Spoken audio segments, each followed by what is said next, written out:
Welcome to Real Talk with Hagir, and today it is my absolute honor. And I know sometimes I say this, but today is different.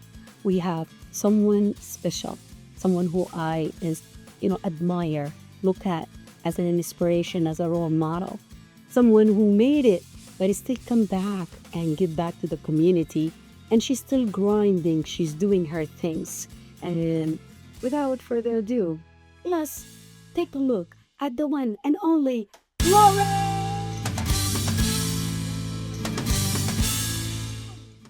Lori. Lori. I love you. Cage you. I'm gonna cage you up, bottle you up, and take you home with me, okay? Because I need that introduction like Let's do it. Let's do it. The other studio has red carpet. So that's where she should be. But anyways, Lori, I am so glad that you are here. Not just in Harrisburg, but here with me. The last time we sat down and had a heart-to-heart talk, it was 2017. Wow. And girl, we came a long way.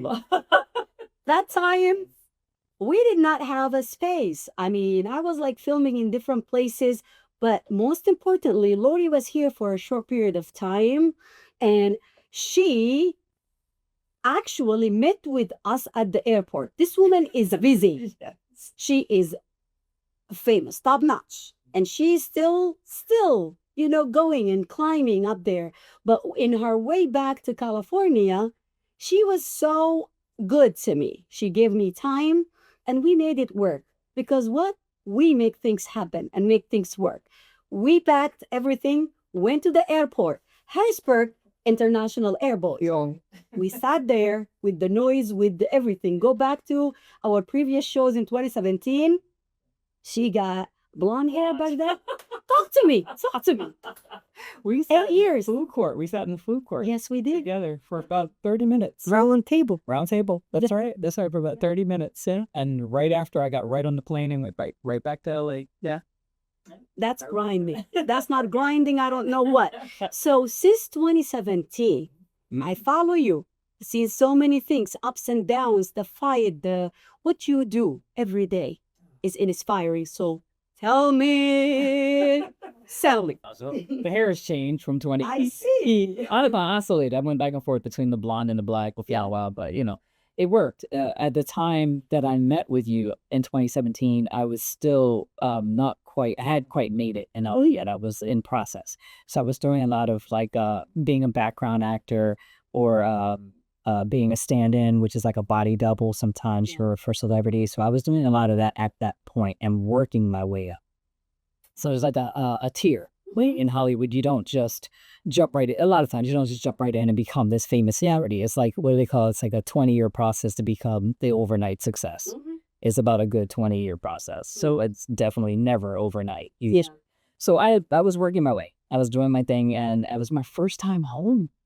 That was my first time home. Yes. And I remember years, like I think maybe about 10, 15 years at that point or so. My first time home, I came in briefly, went to Mount Hershey, and was able to meet you. And of courtesy of Fred Waters. Shout out, Fred. Shout out to Fred. So is the plug of all plugs. He's gonna make sure you get connected. So he just spoke so highly of you. So it was my honor to come meet with you, and then for you to graciously come to the airport literally was a great day. So since then, I've been very busy. I've since made it. I've become more of a celebrity now, and made it into. She's just being honest. She's it. At that point, I was at least in Grey's Anatomy. Yes. It's just about to go into Grey's Anatomy. I had the blonde short hair. I was doing that at least, and that was a great experience. I got to meet and work with all of the greats. Debbie Allen was a big one that I got to work with. She actually gave me my first speaking lines on Grey's Anatomy. Literally pulled me out of the crowd. Was like, "You come here, stand here, say this." I'm like, what? I'm sorry, wait. Sorry about that. Debbie Allen just talked to me, so wait, I'm still in shock on that alone, and then you want me to what? And she put me in a scene with all of the stars at this point, because like a lot of the stars in Grey's Anatomy has since, kind of ventured out to other things. But this was the original cast. Yes. And she puts me in a scene with them and has me speak. And I'm like, People don't know how big this is. this is huge. Like, So as I'm an actor. intimidated. I'm massively intimidated. Not only that Debbie Allen just spoke to me, but now you just threw me in with the cast, you know? So my line was, I concur. That was literally it. That's huge. I concur, literally. So I'm standing there, and then we're all these doctors. We're all looking important, staring at literally a blank screen. But we're standing there looking important, doing the whole Grey's Anatomy thing. And I fumble my lines. I say the words, but I say the words, and I'm like, I have a relatively deep voice, and you know, I was like a high pitch. I don't know where the squeaky voice came from. I could not Nervousness. I could not get my voice in, you know. So it was my guy. Like, I want to see that. If you guys saw this, tag us, or better yet, give us a clip. It was so bad. It was so bad. So every take, I could not ground myself. I was not prepared. And that was like a life lesson, because it's like we prepare ourselves from the moment for the thing. You know, we're hustling, we're grinding, we're working out. And then you get that moment, like it happens. Because in Hollywood, things move fast. Yep. You know, you miss your chance. Yes, girl, yes. And that was like, for me, like a serious life lesson. Like, I'm ready, but am I really as ready as I had thought? It's expectation. And Doubt. the girl, Self-doubt. come on. Imposter syndrome. Come on. All of the above happens to you in those types of moments. And I feel like that's what happened to me in that moment. Like, I don't belong here. Like, what am I? But I did belong there. Yeah. If you're put in the room, if you get in the room, if you get the job, if you get the audition, you belong there. Yeah. And it taught me that I had to like learn. I had to make a lot of mistakes to learn. This is what I'm supposed to be doing. I'm supposed to be here. So if I'm in here, I don't care who it is. I don't care if it's Viola Davis. I don't care if it's Will Smith. I don't care who it is. If you put me in front of this person as an actor, as a model, as a whatever it is that I do, I belong there. Supposed to get in character. Yeah. But before you continue, I want you to stay in this topic, but before you continue, talk to us about the upbringing. Like, how is this affecting, especially female? Yeah. You know, to doubt yourself, to overthink and think that you don't belong. Like what you just said, you're not the only one. So walk me through why you think this is always the case, and how did you get out of it? That is a great question. I came from here. I'm from Harrisburg. And let's just be honest, you know, no knock against Harrisburg, but Harrisburg just doesn't have the resources or the things that an actor, a model, like, especially if you're trying to go as to the high level of Hollywood, it just doesn't have those things. It's just not here. So We're about to change that. come on, come on, Come on. okay? With some respect. You have to have it in here first. And it sounds so cliche or so like, yeah, that's not such a great, you know, advice, but it's everything. Yeah. You have to have it in your heart first. If you, notice the word, if you don't believe it first, nobody else will. Clock that. Come on. Nobody else will. And I say this to models when I'm training models. You have to believe it in your heart and your head, because whatever it is you believe about yourself is going to project off of your face. It's going to show in your face, or it's going to show in your countenance. Okay? I need to make that a t-shirt. You should. We're going to make this work. We're going to make this happen. But yeah, so going back to your first time. Yeah. So that was your very first, not very first, Grey's Anatomy. Speaking. That was my first speaking role ever in Hollywood. That was my first time on TV, national TV, Grey's Anatomy, for God's sake. You know what I mean? And I'm with the entire cast, and my only job. I had one job to say I say I concur, and he was like, I sound like a TV. Tell me how you felt. Were you beating yourself over it? Like, I miss my shots. I knew I was missing it, because Jesse Williams, if you know him, great actor, very handsome guy, beautiful man, you know, he was in the scene as well, and he was not having it. Now, everybody else went at you like, girl, okay? So everybody else was like super nice. Like, okay, she's nervous, obviously, you know, and they were super chill. Oh, you'll be fine. Just keep, you know, and they were so sweet, except for Jesse Williams, who's looking at me with was looking at me the whole time like,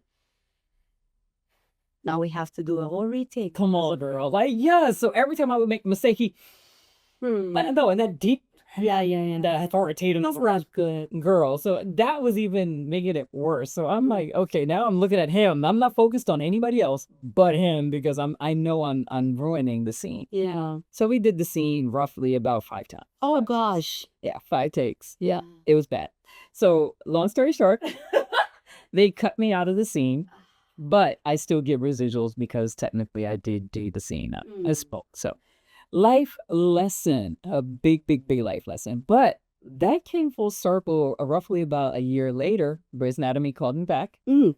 And they made me. Let me see something in you. Oh, they loved me. I had a great time there. Seriously, they gave me the biggest opportunities ever. So Grey's Anatomy calls me back, and Jesse Williams, Mr. Yeah, is directing. So the first time Debbie Allen was directing, and now Jesse Williams is directing. And I'm the lawyer in the scene. And I did show it to some of your staff here. I'm literally the lawyer, and the lawyer is basically he was like in my ear the whole time because he knew me. He already had his encounter with me. I concur. We need that in a t-shirt. Don't be the fumble fake girl. Yes, I'm like officially at this point known as the fumble girl, the fumble queen. So he's like, oh, you again. I'm like, it's me. Oh God. As soon as he walked in the door, I'm like, oh.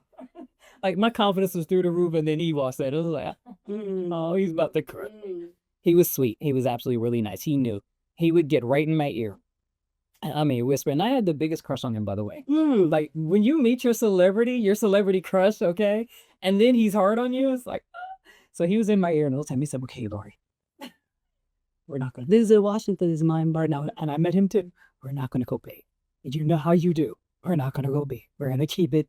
And you're going to stay down here. You're going to, and the whole time. So every time we would shoot this scene, he would come in, say everything to everyone, and then he would look right at me like, okay.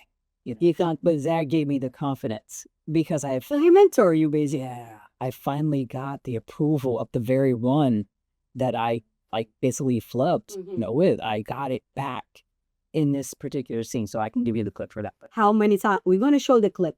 But how many times you have to do the takes this time? This time I didn't mess this up. Oh, good girl. Yeah, I didn't mess this one up. Good girl. Yeah. So it went seamline. I usually do about 2 or 3 takes anyway, and they don't like to go beyond that because when you go beyond that, you're wasting time and film and all of that. But this is a true like life lesson for everyone out there. You're gonna make mistakes. So absolutely, get up. Try again. Exactly. And stop beating yourself over, and women especially. I know I've done that many times, but we beat ourselves over mistakes. And we think like our life is over. We miss the opportunity. Girl, every time you wake up is a new opportunity. I can't say this enough. Yeah. But you regain your self back, you show them, and obviously they saw something in you. So even if you make mistakes, keep fighting. All right. So fear. There has to be your question to yourself. Why am I here? Yeah. Why am I any position, any platform you're on? Why am I here? What is my why? What is my why? And my why was I came here to be an actor, and I'm going to make mistakes. Yeah. It's Hollywood. Yeah. Half of the country wants to be in Hollywood. Yeah. And can't make it to the level that I needed to. Yeah. I'm not giving up now. I'm here. Let's talk about how you made it. Many of those people had someone inherited a relationship, inherited wealth, inherited something or accident, or they were so good and work hard. You've done it by yourself with a child. Talk to us. I appreciate you mentioning something. Thank you. Again, it goes back to why. I was never the type. I was always fiercely independent. My mom would, if she saw this right now, she would be very resistant. Like I just never asked for help. And I think a lot of times we make the mistake of thinking that's an actual good thing. Like, oh, okay, I'm Miss Independent, I got this, and that's not. That's actually a trauma response. It's a trauma. That's my response. A boy on your way and made you depend on you. Yeah. And it'll work. It'll work for a season. It'll work for a while. It will get you to where you need to get to. But at some point, what happens when you get to that destination? That whole mindset, that whole trauma response thing has to now subside for you to maintain where you are. Does that make sense? So I basically based a lot of my early success off of my trauma. I had to get this. I had to do this. I had to make this work for me. I didn't come this far to come this far. I need to keep going. So for me now, it's kind of odd because I'm in this place where I've survived. I've made it. I've done it. Yeah, and it's like, okay, how do you relinquish the weapons? How do you put down the gun? How do you put down, but how do I put down what is troubling me to get here? The weapons I had to use, the fighting tactics, the mindset I had to use to get here. How do I relinquish that a little bit now? How do I set that down a little bit now? Because I've made it. Once you make it, you don't have to be as aggressive. The fight and flight made to slow down. Yeah, I don't have to, I've made it. I'm here. They know my name. You've seen me. I love it. So I don't have to be so aggressive in getting my point. All I have to do is enter the room. All I have to do is submit So it's a whole new avenue now. Like, who is this? Who am I now? I've never had to be this before. I've always had to survive. Yeah. And that's a key. That's actually a good key to look at, because I think people get into survival mode and don't want to let it go. And that's going to sabotage you. Your girl right here. It's gonna, and there's nothing That's wrong. guilty. Oh no. I'm good. This year I trying to lower that. It's a walk, right? It is, yeah. It is hard. It's not easy. Yeah, like how do I? Because I lived your whole life running, fighting, Yes. trying to get the place. I always talk about sit at the table. I don't like that. I have a whole poem about building your own freaking table. Yes. You don't need to be waiting for others, right? But we all feel like we are continuously trying to audition. And that's not, no pun intended, audition. You're auditioning for anything and everything, but you made it and you still have more things aspiring to do and accomplish, because your voice truly matter. And if anyone listening to us, not like some big Hollywood producer would be listening to this show now, I'm not saying never, but if you're listening, you're missing on a huge opportunity. Because look at you, like you're Halle. Remember when I saw you the first time? I'm like, why aren't you doing Halle Berry? This girl with the short hair, Halle Berry who? Halle Berry what? Right? And there was a funny story about that. Yes. But before this, tell me, like, you were here and you had a very unfortunate, I don't know if you want to share this or not, in Paris. That's what got you to speak. Do you want to share that? That was the main point of our show at the airport, y'all. And I was ready to go to anywhere to come and sit with you. And that was one of the biggest things that I was advocating against, human trafficking. Let's talk about that and then get back to Halle Berry. Absolutely. Sorry, Halle Berry. I think in our society today, we can no longer afford to be ignorant about trafficking. Yeah. We can't. I think there was a season in life where we could kind of be like, well, that happened over there. That happens in this country. Or that happens in other. And we have to stop, especially as American women, as American people, we have to stop looking at it like it's their problem and not our problem. It is. It's very much here in the U.S. It's in every state. It's in every city. It's in every place that you go. And we can no longer keep ignoring it, because that's why it is where it is now, because people have turned their eyes and said, it's that problem. It sounds with their problem. It's her problem. It's not mine. And it is. This thing has completely taken over. This is not a $1 million corporation. This is $1 billion corporation. This thing has completely taken over every city. So, and of course, living in Los Angeles, that was like one of the meccas. Of it. And of course, at the time, I was in Paris, France.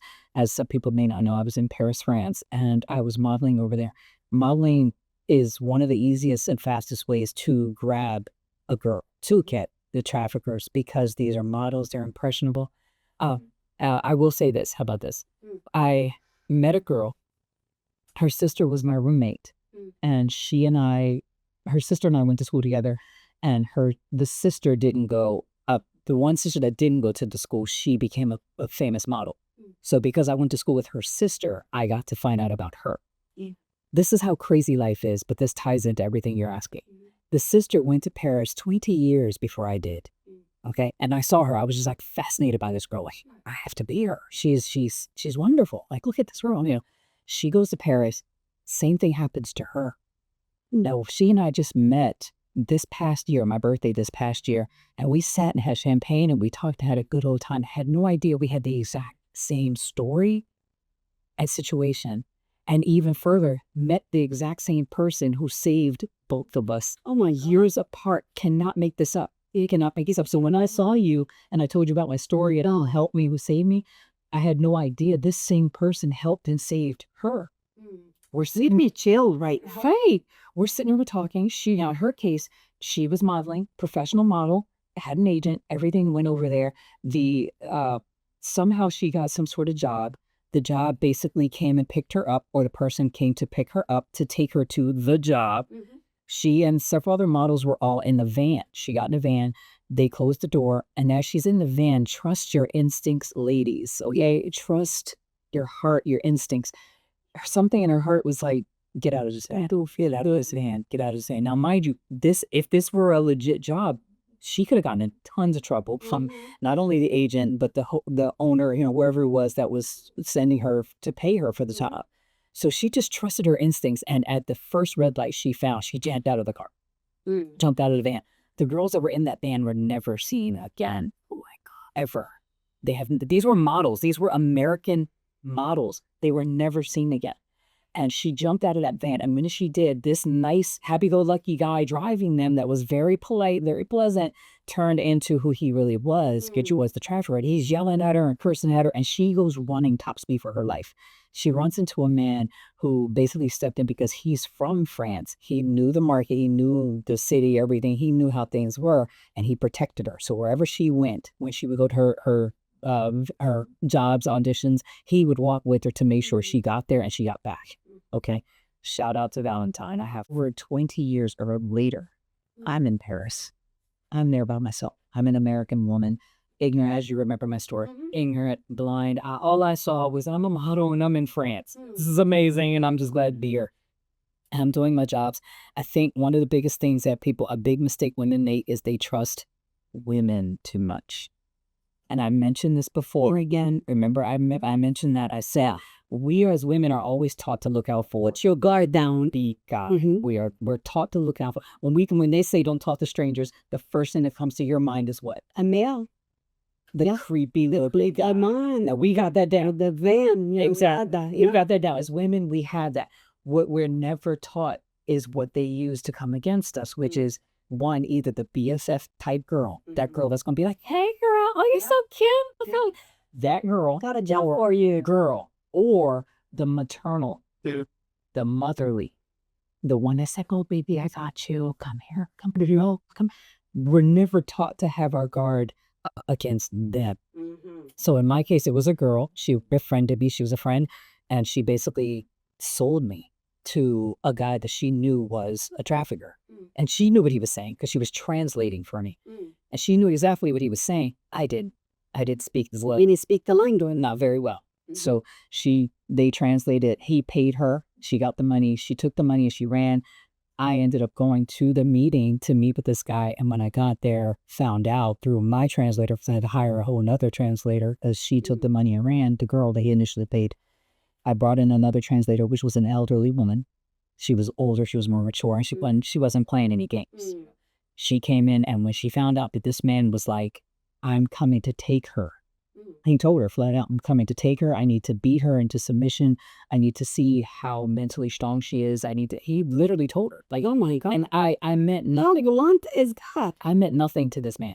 Like he couldn't even look me, like eye contact. He couldn't even look me in the eye. Like his whole countenance was, you're nothing. You're a number. Yeah, you're nothing to me. Like I felt like in that moment, I remember feeling like an exotic animal that he was purchasing. Kind of like, like a rare animal that he just had an ability to take at this moment. And she, fortunately for this woman, Jackie, her name was Miss Jackie Dufois. She looked down for me and she grabbed me and she took me and she hid me in her house for like a month. I hid in her grandson's bed. So like this grown woman sleeping in this bunk bed. Better than being trafficked. Exactly. And they hid me until I was able to come back to the U.S. But just as I was about to leave, I ran into the same guy and he looked out for me too and made sure I was okay. We had no idea until that moment. And he said, I helped another American girl. He said at the time, I helped another American girl and I got her out of the same thing. And I was like, oh, okay. Never thinking for one moment I would know who this person was. He goes, I do you know? And he mentions the girl that I went to school with, the sister. He mentions her. I'm like, I went to school with her. He was like, her sister. He's like, I know. Like, what are the odds of that? Yeah. In another country, running into the very person who saved a woman who made me a model. She's the reason I am a model today, or at least one of them. I run into the one who saved her. This is more common than people admit or like to hear. When I first started in 2013 doing a show on human trafficking, people were telling me this is a third world country issue. It doesn't happen here. We have Route 15. We have the most trafficked area go through Pennsylvania. So watch out. And that's one of the reasons why I was there when my kids were modeling and acting. I don't care who felt what. If you don't want me to be there, guess what? This job is not for us. So as parents, we're not trying to scare people from pursuing or supporting their kids, but do it with cautious. Be there as a parent. Be there as someone. And Lori said something very important, and I think we cannot say this enough and emphasize it enough. Trust your guts. Women, especially, stop collecting red flags. And I say this all the time with domestic violence, with anything. Stop collecting flags. I don't care how desperate you feel like you need someone in your life. You could be alone, even when you have million people around you. You could be lonely. That's not alone. So that's good. But I am glad you're safe. Yeah. And I'm glad you're still grinding and using your voice because you've been advocating for trafficked victims. You've been advocating for women. You're teaching and inspiring. And your whole life is like close to, when I talk about my life, like every wrong thing that could happen to anybody happened to me. We can say the same thing about you, Lori. Oh, yeah. So let's get back to the happy times, The bad things got you to where you are at right now, but you still have to keep your guards. Why did I bring this?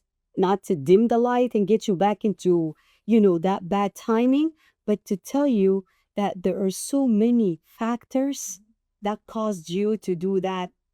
I concur voice. You were standing there and probably everything took over you. The little girl here, the person that grew up, maybe heard it or not, that you're not good enough. Yeah. You're not going to make it. People, bullies, they probably bullied you over your height. This lady here is so beautiful, and like the height, you just gotta be doing what you do and things you love. But all of those, I'm sure, and I'm not trying to be your shrink right here. It's okay, but that's part of what we do. It's like all of that came at that moment, and it will, come crawling at the unexpected time and try to drag you down. And it did for a minute, but you fought it. So I think the biggest misconception for celebrities or people who've made it, people on TV, is that their life is perfect. And that their journey was perfect. And even to some degree, there's a lot of celebrities or famous people or people in the limelight that kind of project that I don't have problems. Yeah. I don't go through that. Kidding. And I'm not ashamed to show that I do. What I find is most people don't want to hear it. A lot of people, they want to hear the glam of this. Oh, you're great, but it was good, but you were fine. But it's like, but I almost died. Dismissive.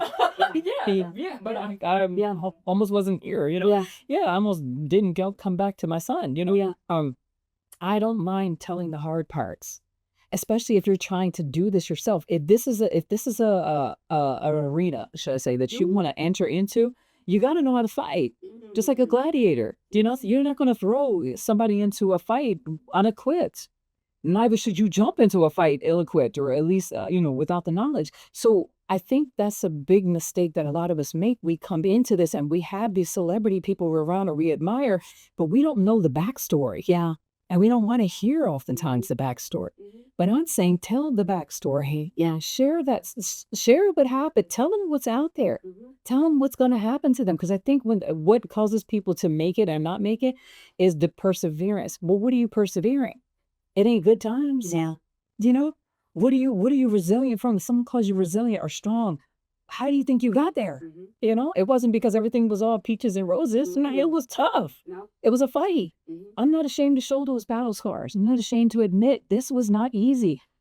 The times I had no food. Yeah. The times I had no money. The times I lost my home because I didn't get enough jobs. Or, you know, I'm not afraid to admit I was once homeless. I was once, you know, literally out. Yeah. Actively trying to be an actor. I'm talking like my TV shows on TV and I don't have a place to live. Yeah. Do you know? Yeah. Or I'm literally the biggest this or whatever. And I have no idea how I'm going to pay my bills or I'm going to. Because people don't think of, Yes. if you're not working, Yeah. you don't have other income. What else is going to pay me? Exactly. You know, so we need to stop. Our society people need to stop making it seem like everything is all great. It's not. So it's okay not to be okay. Thank you. It's ugly. It's going to be ugly. It's going to be greedy. It's going to be dark. Sometimes you're going to spend your last. It's that decision. Do I buy food or do I buy, you know, this thing that's going to help further my career? I mean, and maybe not that extreme always, but there are going to be moments where you're going to have to sacrifice some things. I sacrificed time with my child. Yeah. My son, all he's ever known is his mother on TV. That's it. Yeah. He just knows my mom was a model. My mom's on, you know, pops up on, like his friends are like, yo, dude, I saw your mom and what? Yeah, you know, that's a Tuesday with my son, you know, that's just how. But you know what? You're doing this so you can provide a livelihood and that's another thing that us as women, we always think that we have to do everything and to be everything. And also not looking at being a provider is part of being a mother. They expect you to be at home 24/7 with your child and you're the only income. How are you going to feed them? Where else even? Love could come in different ways, right? So you're there hustling so you can give them. And she has an amazing, handsome young man, you know. Like I met him before and I've been following both of you. But one of the things that like to get to even do a scene, people see the scene, but the hard work. Talk to us about what do you have to do? Like really, like to practice, to grind, to be in auditions, million auditions, and you might get one. You might not get any. And you don't get paid for that. A lot of no. Yeah. There's a lot of no. It's a lot of rejection. It's a lot of no. It's a lot of not quite. It's a lot of almost there and not. We're going to keep going. We're going to keep going. It's a lot of you're almost there and you don't get there. Yeah, and you have to have a thick skin. You have to know when I walk in this room, if they say no to me right now, if I don't get this job right now, it's not a knock on me as a human being. It means for that specific job, I didn't get it. For that specific job, maybe I just wasn't the right fit for that specific outcome, you know, and you have to be okay with that. Yeah. This is not this industry is not for the weak.